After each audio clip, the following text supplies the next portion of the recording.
That car honestly saved my life.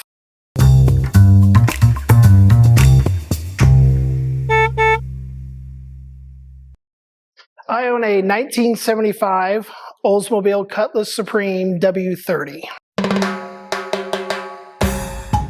That's the gentleman's hot rod, as it was dubbed in those years.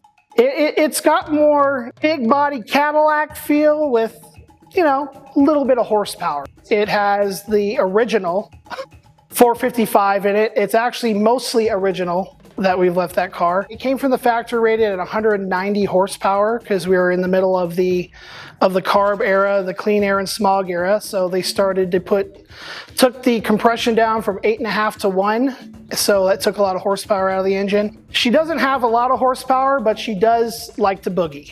So we have done a lot of taking weight out of the car, air conditioning, everything that we could take out we have, minus the power steering, because nobody makes a manual steering application for a 1975, and that's part of the issue that we found with this year, is that there's not a whole lot of aftermarket. There was 2,535 of the actual W series made of that year in 1975. 1,193 were the W30 designation. Came in 2 different colors, cameo white or ebony black. Also came with the gold pinstriping accents and the his and hers hearse dual gate shifter. When we got this car, the interior was in too bad of a shape to try to fix it and turn it into a daily or a cruiser or, you know, or a show night car. The T-tops on that car leak. All of those T-tops of that year mainly leak because when those cars came out, the factory, they went to Cars and Concepts, and then they actually cut the T-tops in. So once all the weather stripping and stuff starts to harden and fade, you get a lot of water leakage. So we went the next best route. We decided to strip her down, going to the racetrack and just let her go.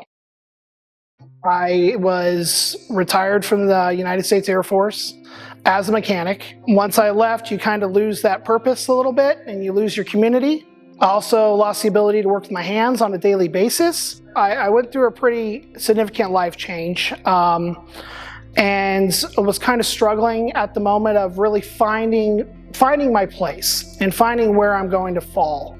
I was lost. That car, in all honesty, I am willing to say that car saved my life. When I got the opportunity to step into the garage and turn my application from airplanes to now learning cars, it just seemed like the best fit. And then once I got it immersed into the Olds community and into the history of the car and really wanting to be a part of a group, the race, going to the racetrack and being amongst all those other fellow racers, it's exactly what I was looking for.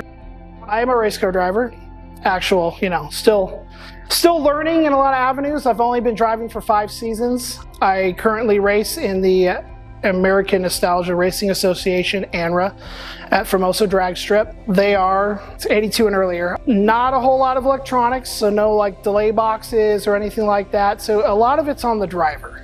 And I like that aspect because it makes me feel a little more connected to the car. I can tell if we do a lot of bracket racing. I run the sportsman class, so a lot of it's dial in. So there will be days where she decides that the air is good and she's going to run hot. So you kind of got to feel her and see what she's going to do that day.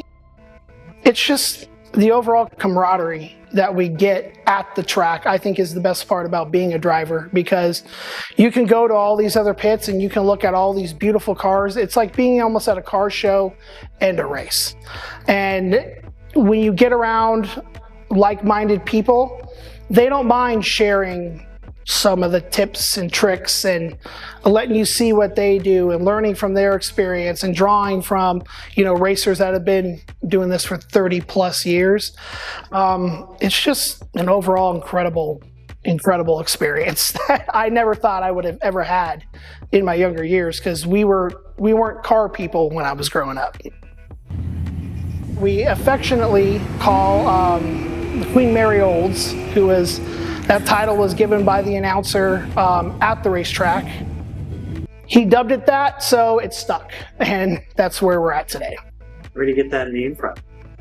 It's a boat. To be perfectly honest, we've been out there for 5 seasons, and in the sportsman class up until about maybe the last season and a half, I was the slowest car. So she's big, she's heavy. She'll get there. She just likes to do it in her time and the way she likes to do it. So far, she doesn't mind boogieing a quarter mile at a time. That car has brought me to where I'm at today. It's given me a sense of purpose. I was drawn by the rarity, I would say, of the car, that you don't see a lot of them out there in the world now, and even at the racetrack. You hardly see a 1975 old. That car, it honestly, it means the world to me. It's taught me a new way of approaching this life in general, the patience that it takes. You don't have a lot of the parts sometimes that you're looking for, or we might have to substitute and or make something here in the shop. It's just allowed me to tap into those mechanic teachings and mindsets and everything that I got in the Air Force working on heavy aircraft that I miss so much. But yeah, that car honestly saved my life. You love your car, you spend your time and your money, and you bust your knuckles, you bleed all over it, you cuss at it sometimes, you want to throw a wrench when it's, you pulled the radiator out 4 times. We've trying to put a new water pump in it and it keeps wanting to leak, and you get frustrated with it, but at the same time, I mean, I'm an old aircraft guy, so I like to talk to my machines. It's like it has a life of its own. I think it's going to be a part of my life for quite some time.